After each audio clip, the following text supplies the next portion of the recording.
If you happened by Quebec Pond last winter, chances are you would have come upon a magical scene of winter ice boat sailing, either in blowing snow or bright sunshine. Quebec Pond is on the Brookfield-East Brookfield line in Massachusetts. Hidden away, as are many beautiful ponds in Massachusetts, Quebec covers 558 acres and has an average depth of 6 feet.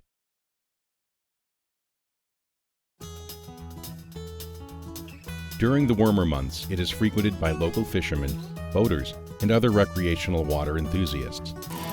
Last winter, the pond lit up with a variety of recreation ice lovers, including ice surfers, fishermen, ice skaters, and kite flyers.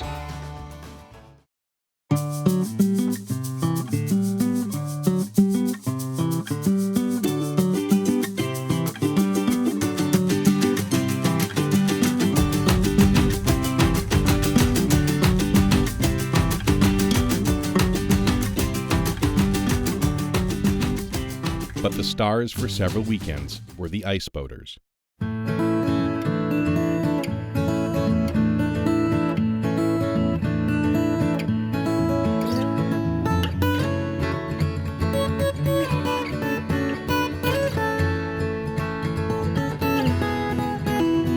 So, what brought ice boaters from all over New England and parts of New York to Quebec?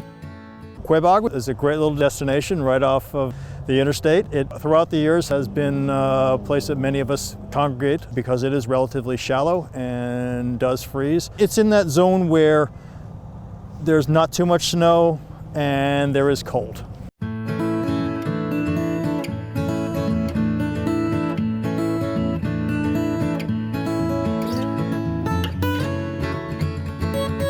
Hi, I'm Kate Marone. I'm from Concord, New Hampshire, and I'm an ice boater. And these are the ice boats. And this is about the only ice in New England and maybe the whole country right now. So that's why you see a lot of us here today.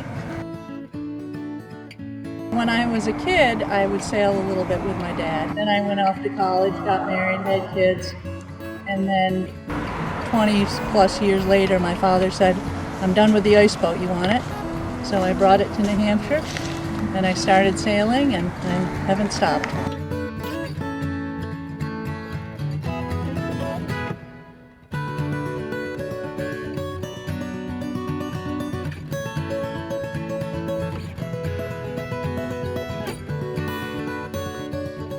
Ice boating, or ice yachting, as it's also called, has been enjoyed as both a racing sport and pleasure boating for years.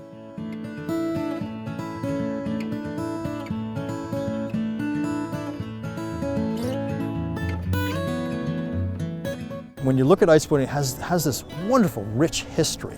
There are great Carrier and Ives prints about ice boats racing the train on the Hudson River.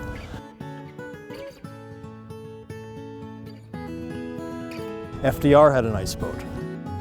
The Hudson River Ice Yacht Club or Association, they're custodians to FDR's old boat and a couple of other boats that all date back to the turn of the century.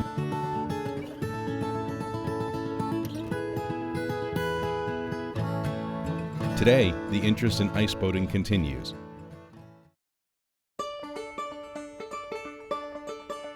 By chance, the first ice boater we met at Quebec was Bill Buckholtz. Bill is an ice boat enthusiast extraordinaire and president of the Chickawaukee Ice Boat Club. The club website has all kinds of ice boating information, and the blog posts are interesting and informative. We spoke with one of the club's newest members. Well, I decided that I was going to do ice boating as my 8th grade project, and I started ice boating, and I actually really enjoyed it. I started out on Walker Pond near my house, and I moved up to Damascotta Lake with the CBIC Chickawaukee Ice Boating Club. I really like the feeling of when you get hit with a little bit of wind or when you're doing a turn. You kind of get pushed back a little bit. You feel like the speed coming, and that's a really good feeling.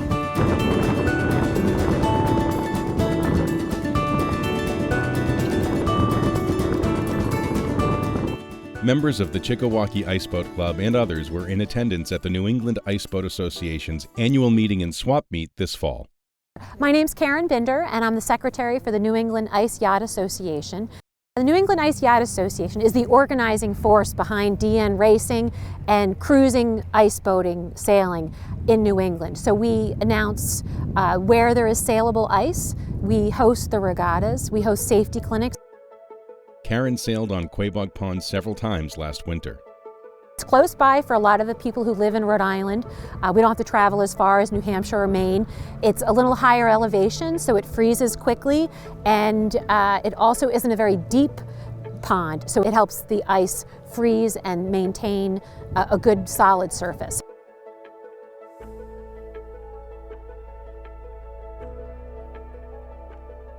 I'm a member of the New England Ice Yacht Association. You know, it's a community, it's an information and a condition sharing organization. And you know, I played with softwater boats and more recently catamarans, and then I had the opportunity to buy a used older DN inexpensively and joined the club. And by just shadowing people, I learned the nuances of shifting from softwater sailing to hardwater sailing.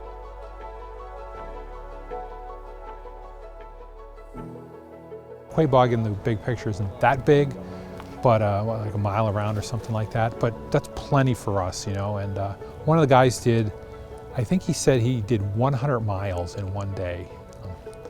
Can't think of a better way to spend a day. You may be asking yourself, what does DN mean?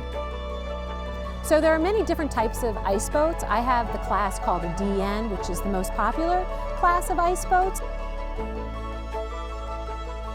I sail a DN, which is a Detroit News, which was named after the Detroit News in Detroit, who held an ice boating competition. The Detroit News held a contest in 1937, asking readers to send in designs for an inexpensive ice boat that could be built at home. A 12-foot model with 62 feet of sail won.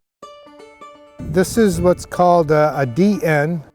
It's built to certain specifications, so many feet long, certain length mast, so many square feet in the sail. The plank on the back has to be exact amount of feet, so it's a class in itself, and so it makes it fair. So when we have all of our races, everyone's racing the same type of boat, so now it brings it back to the skill of the driver. Speaking of skill, quite a few ice boaters are also skilled soft water sailors. We asked John Stanton what the difference is between soft water sailing and sailing an ice boat. Speed. Number one thing.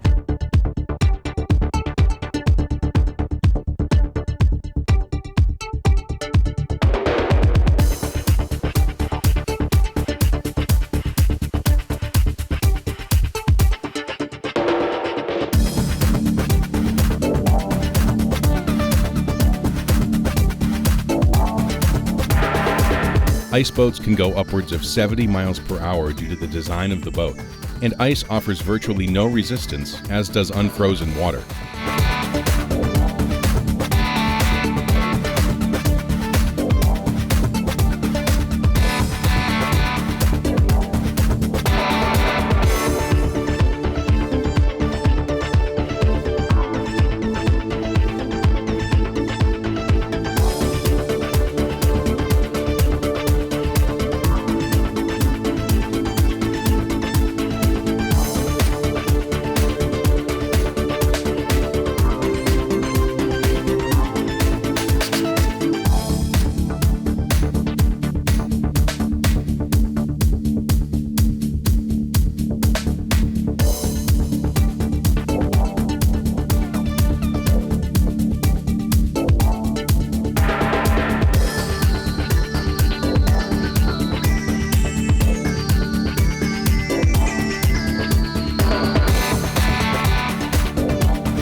From early on, ice boats have been designed for speed.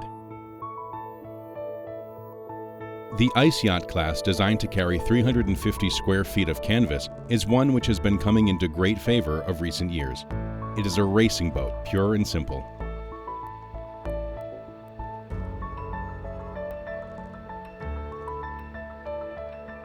The caption for the accompanying sketch reads, "Taking a spin on a speedy ice yacht on Orange Lake, New York." One well-known iceboater, Archibald Rogers, owner of the famous iceboat called the Jack Frost, had this to say about speed in the book Iceboating, published in 1913.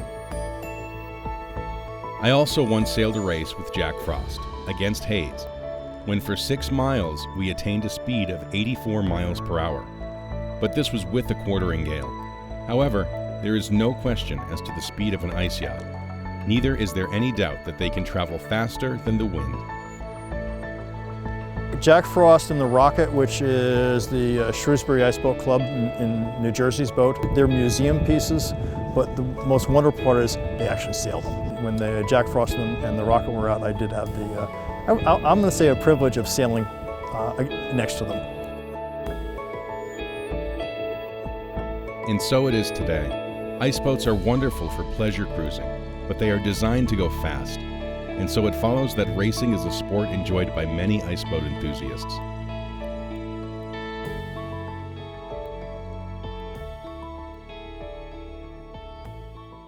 There are iceboaters who restore or build their own boats. There are also professional boat builders like Bill Buckles, who owns Apache Boat Works in Camden, Maine.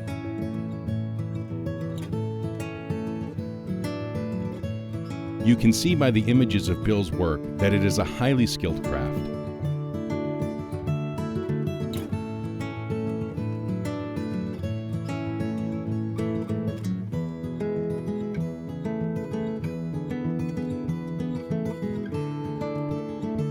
At the NEIYA swap meet in October, there were iceboats to view and purchase. Iceboat parts were offered for sale as well.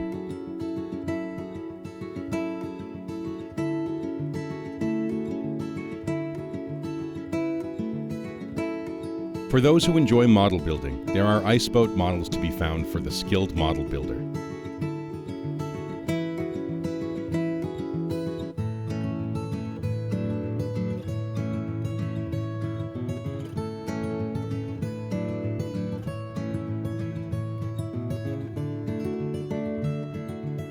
Everything we're focusing on is about sailing. It's about organizing races, it's about racing tactics, it's about learning how to go fast. We typically have an off-ice clinic where we bring people in who are new to talk about tuning up your boat. Given that iceboats are built for speed, it follows naturally that racing is a sport that is enjoyed by many iceboaters. If we want to hold a regatta, there's always volunteers that are needed, so sometimes I'll sign up to do race committee. There are marks that you go around. There's a windward mark and a leeward mark. There's a starting line. All the boats line up on one line, and me as the person who's starting the race stands out with the flag and asks if folks are ready. And then when I drop the flag, everyone has to push their boat, and then as they build momentum and speed, they slide into their hull and then make their way up the course, and they do 3 laps. If we were to go to a big national regatta, it's usually about a 2-mile course, 2-mile length course upwind. But for smaller courses, it's about 1 mile, and each race works out to be about 15 or 20 minutes.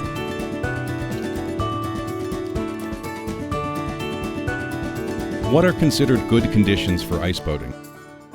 You have to have safe ice. It's got to be 4+, 5+ inches thick. It also has to have very little snow on top. So if there's a perfect piece of ice that goes on for miles and miles on a Wednesday, and Thursday and Friday it snows, well, guess what? You can't go there on Saturday. So we all have to really find that perfect conditions. And how does the word spread if good conditions exist? It is communicated via our network, which is primarily our website, as well as text messages, and you know what, just good old word of mouth as things happen. For many of us who have driven the winter roads of New England for years, black ice is something we don't want to encounter. However, at the right time and place, it's an iceboater's dream. Depending on the weather and the ice conditions, Quebec comes up as a possible site to bring the ice boats to. Ideal ice boating is done on a smooth black ice lake.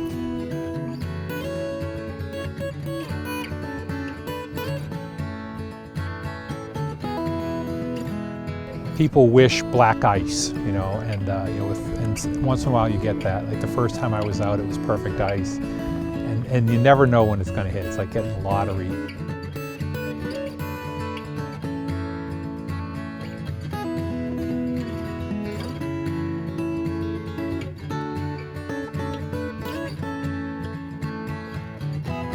Iceboaters often have to share the ice with other ice enthusiasts.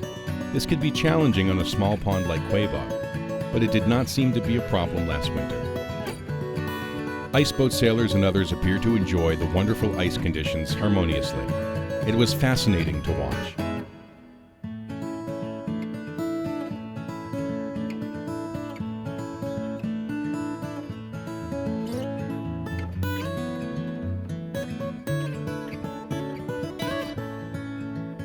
We always have the attitude of, you know, we just want everybody to enjoy the lake.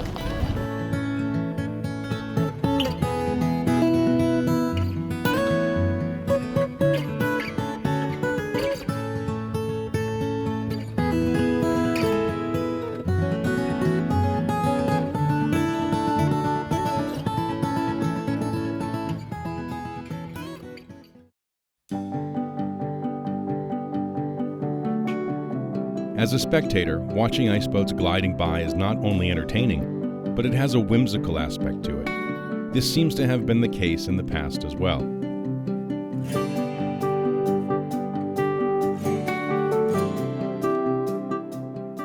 There are wonderful images in books, on postcards, and in various publications that portray the magical element of iceboating.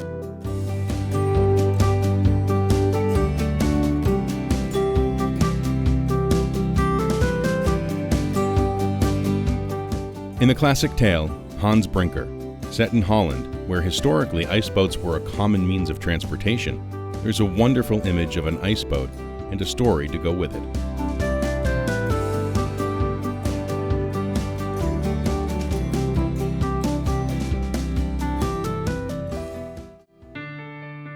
This beautiful image of an iceboat is from a glass negative, used by photographers from the mid-1800s through the early 1900s. The location of the image has not been identified.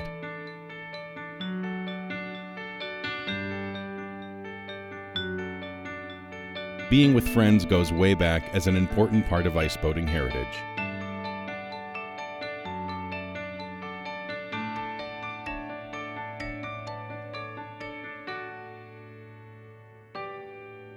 The other piece of this is, like sailing in many other sports as well, it's the camaraderie. It's the people, it's the friends. You know, these are people I've known for 20 plus years. Like big boat sailing, especially offshore, these are people that you grow very, very deep, deep friendships with. Even if you're not racing, it's still about being outdoors. Being outdoors with friends is really important. It's a great way to be outside, and it's a wonderful group of people.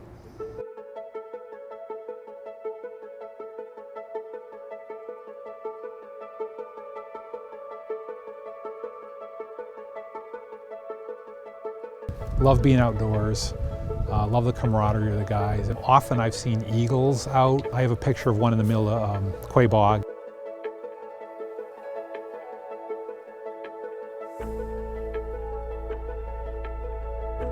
You have a boat, you meet other people who have the same interests.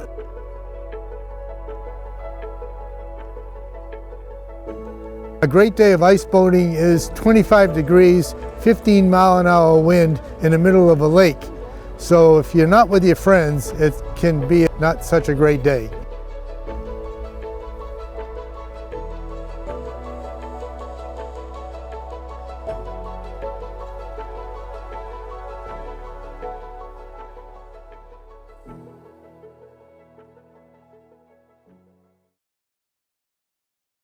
The ice boating group is a small group. We'd love to get more people involved.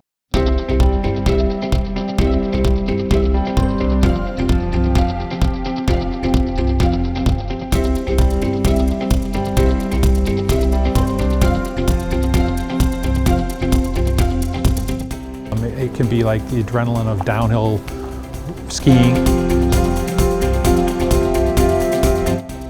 Or it could be more relaxing.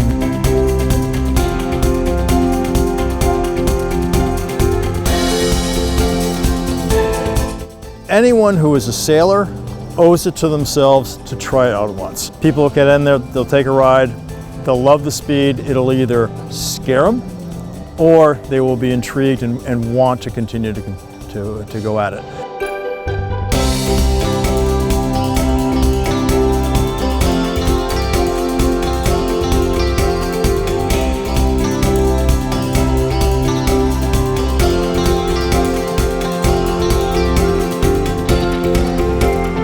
Again, it's all about sailing, it's all about being outdoors, it's about having fun.